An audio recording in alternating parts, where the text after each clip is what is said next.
Hey everyone, how's it going? Today I'm going to show you guys how to do the block blast glitch after the recent update. So as you guys know, after the recent update, the previous things that we were able to do are unfortunately not available anymore, and the possible fixes for that is actually trying to fill up as much gaps as possible, because block blast, they do try to work with the people. As you can see, it does give me things that I can work around instead of just giving me random blocks like you are seeing right now.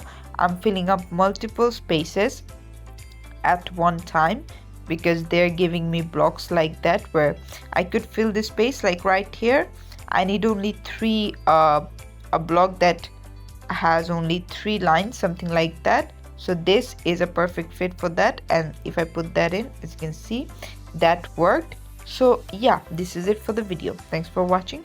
Please leave a like and subscribe for more tutorials like this, and I'll see you guys in the next one.